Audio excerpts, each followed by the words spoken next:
Afternoon. Sorry for a different time today, but we're at the Electoral College. Joe Biden and Kamala Harris were elected president and vice president, and that was done. We had them here because we wanted to make sure that we followed all the laws, and this has been a litigious time.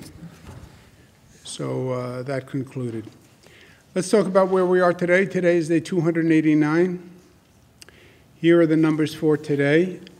Without the microclusters, 5.21. With the microclusters, 5.6. Positivity in microcluster areas, 7%. Statewide deaths, 83.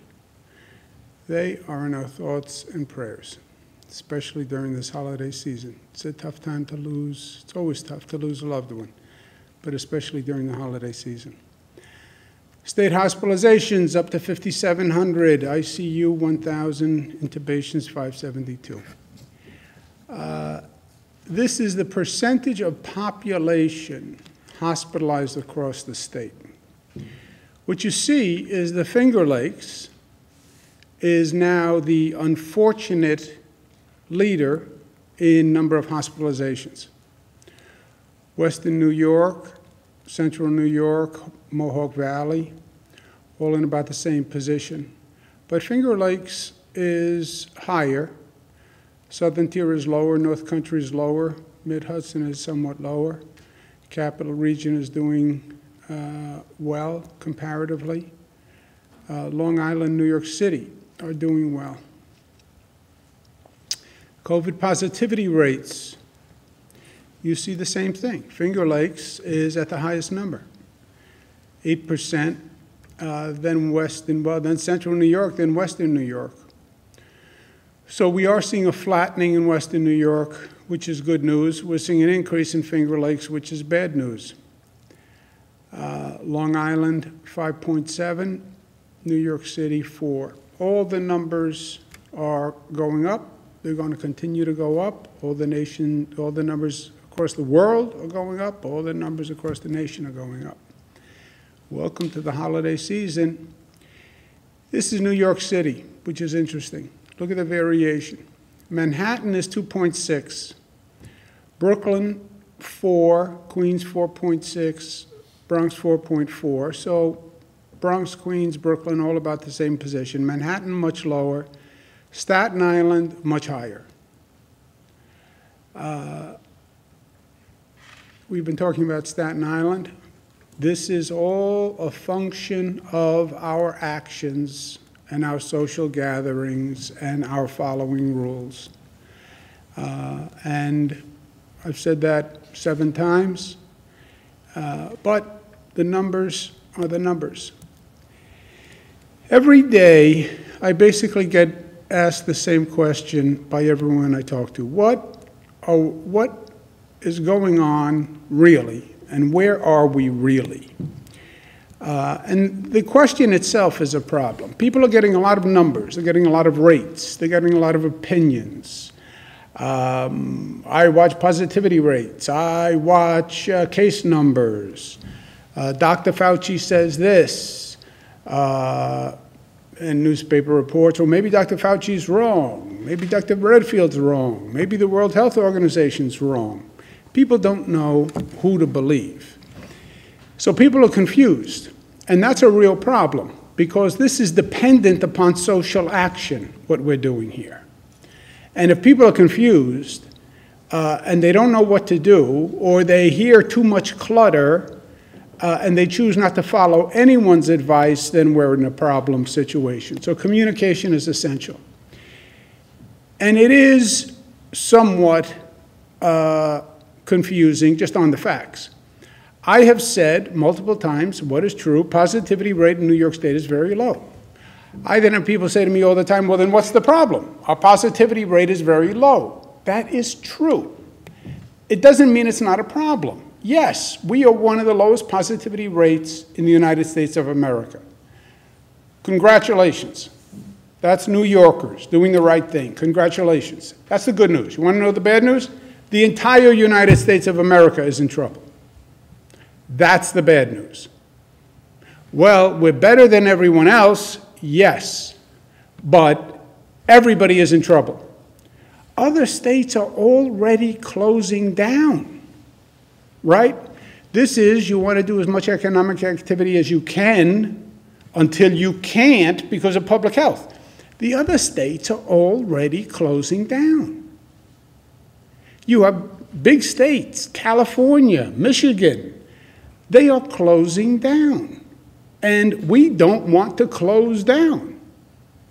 So yes, we're doing better than everyone else, but everybody else is in trouble and doing better than a universe that is all in trouble. Isn't that comforting? And other states which are worse than us are already closing down. Well, one person says positivity rate, one says hospital lag, I'm all confused, I don't know. It's simple, and it's always the same equation. The percent of positivity leads to the percent of cases, leads to the percent of hospitalizations, leads to the percent of deaths. It is a linear equation. It just is a difference about whether you're measuring it earlier or later. Positivity turns into number of cases, turns into hospitalizations, turns into death. You tell me the positivity rate, I'll tell you what the death rate is going to be 4 weeks from today. It is that simple. It is just death lags positivity. Positivity is a precursor to hospitalization and deaths. But it is linear. So they're all saying the same thing. I don't care if you want to talk about positivity or hospitalizations or deaths or cases. They're all a factor of one another. The only difference is timing. Our metrics, we build that in. We anticipate a time lag from positivity to cases to hospitalizations. That is in the calculus. We're also in an environment where everyone is skeptical and cynical, and everyone is still in a hyper-political moment, even after the election. Here's what's inarguable, my friends. There is no politics or rhetoric in number of people going into the hospital or deaths, okay? You want to be cynical about what politicians say? Well, I don't believe positivity rates. Many people say that to me. Okay, do you think people are going into the hospital because they feel good? Because they want a vacation? Do you think the hospital would accept somebody who's not really sick, okay? Going into a hospital is inarguable. That's an inarguable number. Deaths are an inarguable number. So stressing those, I think, builds public support for the metric, because even the most cynical person isn't saying, I believe you're just sending people into the hospitals to fill the beds, right? At this rate, if nothing happens, we could have 11,000 people in hospitals and 3,500 deceased. If you factor out these numbers, that's what we're looking at if nothing changes. The increase in hospitalizations could overwhelm some regions if nothing changes by January. That's the trajectory we're looking at. It's a problem in Erie. It's more of a problem in Monroe. It's a problem in central New York. It's a problem in New York City. It's a problem in New York City because New York City is different. There's more density. There's more crowding. The RT rate, the transmission rate, the virus spreads much faster in New York City. Anyone who doubts that wasn't here in the spring or has the shortest memory imaginable. We know how fast it takes off in New York City. So upstate New York, we don't have the same density and crowding that we have in New York City. And let's focus on what the real issues that we should be concerned about and where we are really. I've all sorts of people who are concerned, well, you went down to 25% indoor dining, you canceled indoor dining, you're requesting more testing for people in salons, lower capacity in gyms. Yes, to all of that. That is not the real problem. That is not what you should worry about. What you should worry about is shutdown. Because if we do not change the trajectory, we could very well be headed to shutdown. And shutdown is something to worry about. That is really something to worry about. Because all these businesses close. We go back to where we were. All non-essential businesses close. They go to zero. So, yes, we're trying to change the trajectory. Well, I'm upset that you're trying to change the trajectory. You should be happy. Because if we don't change the trajectory, we're going to go to shutdown, and then your business is going to close. And that, my friends, is a real problem. Worry about that. Because that is a real worry. Deaths are a worry, and shutdown of the economy are the real worries, and they are viable worries. This is not an over-anxious personality. This is not far-fetched. This is something to really worry about. How do you change your trajectory? You do two things. Number one, we're simultaneously trying to increase hospital capacity and, frankly, hospital management. We saw what happened in the spring. It can't happen again. We've given the hospitals flexibility, adding 25% more beds and adding another 25% more beds or adding reducing elective surgery.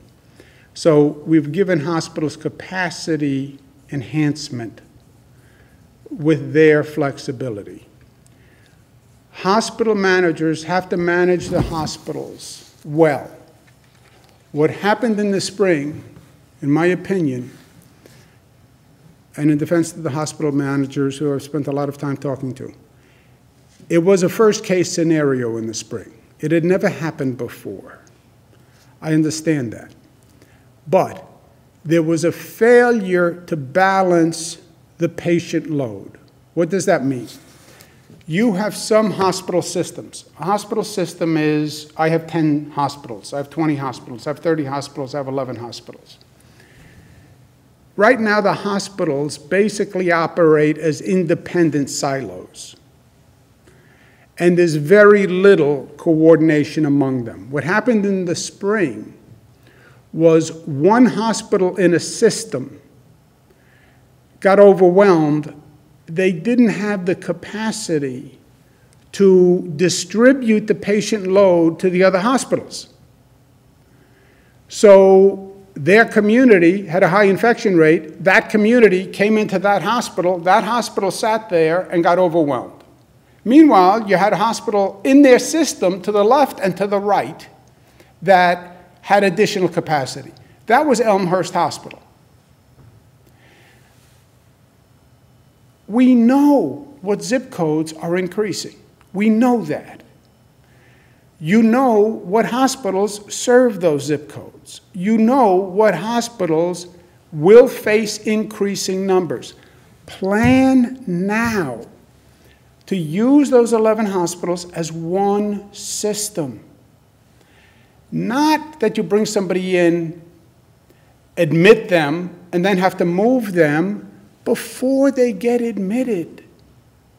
Say, hello, Dr. Zucker, you showed up at my front door. I'm going to send you 3 blocks away to my other hospital because we have to load balance, and that hospital has less capacity and the staff is less burdened. That didn't happen in the spring. It has to happen this time. There are a second set of hospitals which are not systems. They're independent hospitals. Brooklyn 1, Jamaica Hospital. Those hospitals have to set alliances with other systems now. Jamaica Hospital, One Brooklyn, independent hospitals all across the state. Form a partnership now with another hospital where you can say, look, if I see I'm getting overwhelmed, I'm going to decant patients to you. That has to be done now. That has to be done now. And then systems have to work with each other. NYU Langone has to work with H&H. H&H has to work within H&H, but then H&H has to be able to say, when all 11 hospitals are up near capacity, New York Langone, I need you to help. Mount Sinai, I need you to help. Northwell, I need you to help. That has to be done before.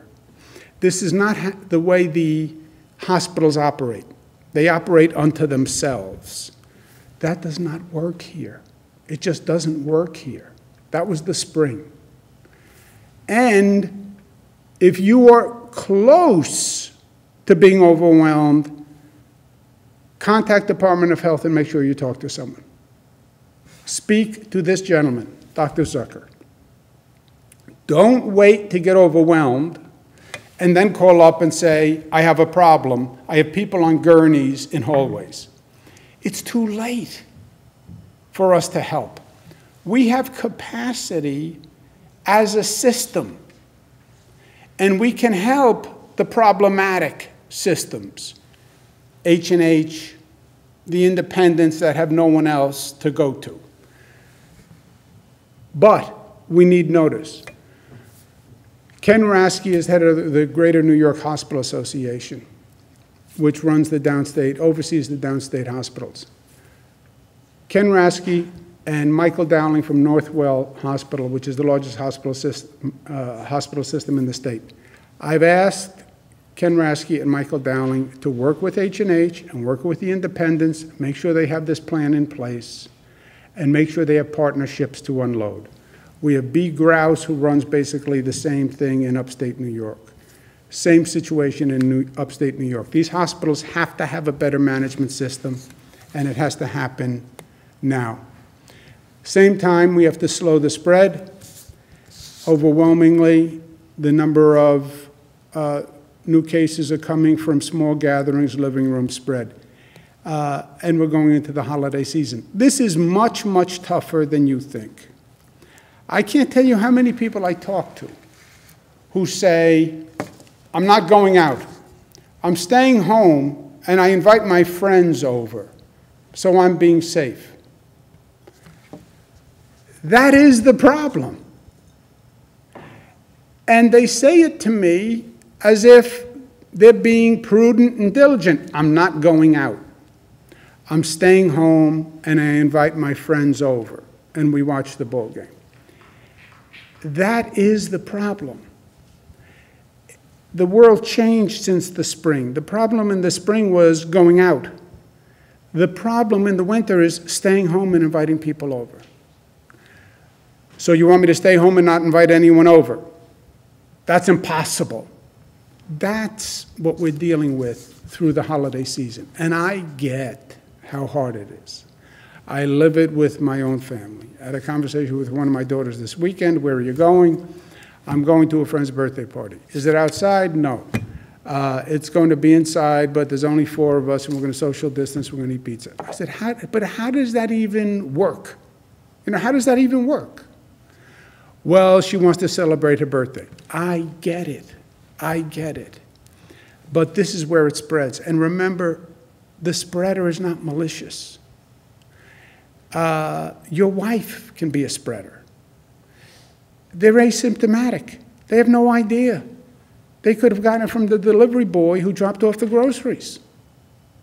So that's why this is so difficult. But again, it is overwhelming the #1 problem area. And if you look after that, we've done everything else we can before you get into really de minimis numbers. Healthcare delivery, higher education, schools, restaurants, bars, travel, vacation. We have a quarantine system set up. No state has ever done that. Schools, sports that are high risk.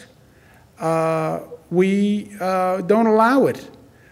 Public sector, EMS workers, they're doing their job, they're getting infected. Police, I've said to them until I'm blue in the face, I've said to mayors all across the city, you tell your police to wear the mask. The number of police who are getting cases is relatively high. They should wear the mask. Transit, public-private, we're disinfecting the trains. Everybody's wearing masks. But now you're in de minimis numbers. It's really about household gatherings. And it is difficult to stop, and it is difficult to stop during holiday season. And that's the truth of this. And I think what we're seeing now is Thanksgiving came, there was travel, we then saw a surge, and you see the numbers slightly tailing off. You're running right into Hanukkah, Christmas, Kwanzaa, you're going to see another bump. You're then going to run right into New Year's Eve, New Year's Day, and you're going to see another bump. And these are all going to be situations with small social gatherings. That's the problem.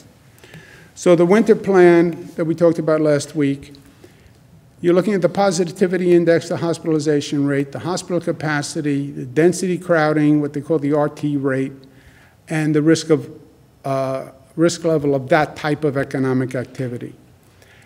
We've been calibrating them constantly.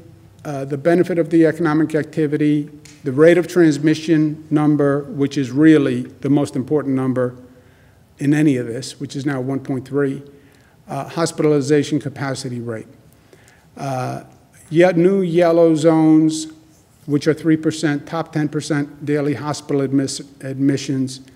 One is going to expand into Niagara County, and we'll release the maps afterwards. One in Batavia, Genesee County zone. Rome, Utica, Oneida County. There is a problem there, and we have to start to be honest about it and address it. And bottom line is we're going to have to manage the spread and the hospital capacity until the vaccination. I think of it as a foot race between holiday spread and hospital capacity and vaccination critical mass. The problem is the experts say vaccination critical mass isn't for 6 to 9 months. That's not a foot race. That's not a sprint. That's more of a marathon, 6 to 9 months. And we have to get our heads in the game that we still have a marathon to run with this virus. Especially since we just get the vaccine. Great, great, great, great, great news. It does win the war if, big if, we take it. And the big if is you need 75 to 85% critical mass. You have 49% of the people who are skeptical about taking it. How do you ever get to 75 without 49? You don't. So there's work to do. We have to educate the public. We have to outreach to all communities, Black, Latinos, poor communities that have paid the highest price for this virus, and we have to get it out. We have to distribute it, logistical operation like you've never seen before, which we're already working on. Distribution began today. New York State did what we believe is the first vaccination in the United States. Congratulations to Department of Health, NOGS, and Jim Melantris and Gareth Rhodes and Robert and Melissa, who have been working on this vaccination plan, and Larry Schwartz, who's right now working on the vaccination plan. But making government work, getting it out, is key. We have 170,000 doses from Moderna, from Pfizer, 346 from Moderna. We have 90 distribution sites. Today, we're in the process of administering 10,000 vaccines. So New York came out of the blocks very quickly and very aggressively because the vaccine only works if we take it. Phase one of the vaccine distribution, as you know, what we call the high-risk hospital workers, those emergency room, ICU, nursing home residents, nursing home staff, then long-term and congregate care and staff, EMS and other healthcare workers. Phase two was other essential workers and members of the general population who are at the highest risk. The federal government approved the vaccine, and the New York State Clinical Advisory Task Force approved the vaccine. We're attacking that skepticism, 49, 50%, higher in some areas. Some people don't trust the federal government. Why? Politics. These are the agencies that approved hydroxychloroquine, which turned out to be bogus. So you don't trust the federal approval? We'll have a New York State panel also check it. Belt and suspenders.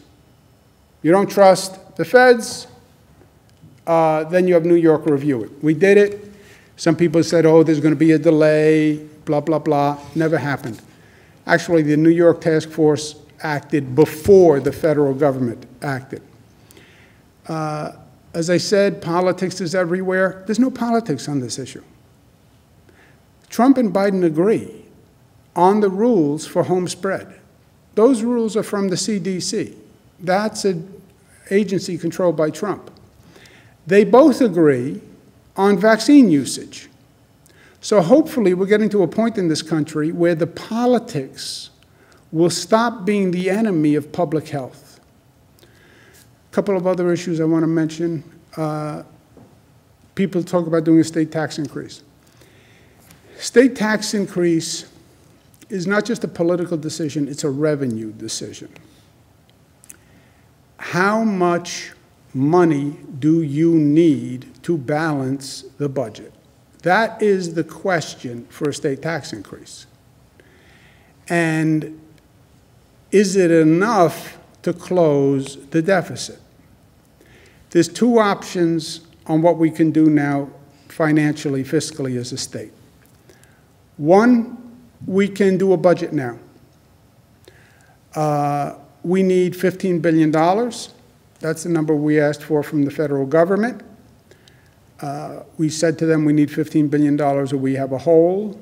We are waiting for them to act. Maybe they pass this 908 bill. Maybe they don't. Maybe we have to wait for Joe Biden next year. But we need $15 billion. You could try to close it with tax increases and cuts. To close $15 billion with tax increases and cuts is going to do tremendous damage to everyone. Tax increase, maybe it gets you $1.5 billion, $2 billion, the tax increase they're talking about.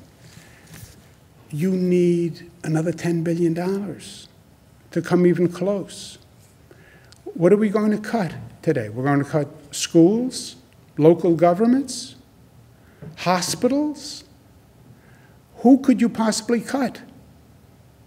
But that's what you would have to do if you did a tax increase now. It has to be part of a budget so you know how much you're raising and you know what we're doing with it. But to do a budget without knowing how much money we're getting from the federal governments is going to be painful to everyone. Second option, wait for the Washington action before you do the budget. Find out how much Washington is giving us. Let's say we have a shortfall. Then how much do you want to raise in taxes and how much do you want to cut? Doing it without the Washington funding is going to be really, really difficult. I don't believe Washington gives us nothing at the end of the day. The end of the day may be Joe Biden in February, but I don't believe they give us nothing. They'll bankrupt the nation if they bankrupt the states. So I think it's smarter to get the number from Washington. Let's say our hole is $15 billion. Let's say they give us $10 billion. I will fight for the 15. But let's say they only give us 10 billion. Now you have a 5 billion hole. You want to raise taxes for 5 billion? That's an option. You want to raise half of it in taxes? You want to do half of it in cuts? Who you're going to cut? But that's the budget conversation. You can't divorce a tax increase from a budget action. I can do it either way. But you have to do a tax increase in the context of a budget. Otherwise, you don't know how much to raise in taxes. Otherwise, it's just a political gesture. The problem with doing the budget now is it will have a disruptive tax increase and destructive cuts. So we tell schools now, we're going to cut your budget 20%. We tell hospitals we're going to cut your budget 20%. We tell cities we're going to cut your budget 20%. They will then turn around and fire people. They have to. Who do we want them to fire now? School teachers? Essential workers who are doing the vaccines? I mean, who can we lose right now? And then when Washington actually provides funding in February, what do we then do? Call them up and say, oh, remember, I had you fire those people in December? Well, now you can rehire them. It would be chaos and disruption. Other issue that's been discussed is New York City closed down. We know what closes down a region. It's called the red zone. Red zone is a shutdown. Red zone happens if there is an increase in cases and hospitalizations in any region, and that hospital capacity would reach 90% in 3 weeks. In 3 weeks. So you're on a glide path that says in 3 weeks you would hit 90%. Any region that winds up in that situation, they go to red zone, they go to shutdown. That's what we are trying to avoid. No region is in that situation now. And that's the situation we're trying to avoid. And that's why I said earlier, that's what people should be worried about. Not 25% dining, 0% dining, 50% dining, testing once a week, testing twice a week. The fear is shutdown. That's what we are trying to avoid. Winter storm warning. Why not? Today, they're looking at south of Albany, snow, rain, and ice. Wednesday, they're talking about significant snow, 6 to 12 inches. I have my boots out. I have my shovel out. I would suggest you do the same. We will shovel it because we are New York tough. Let's take some questions.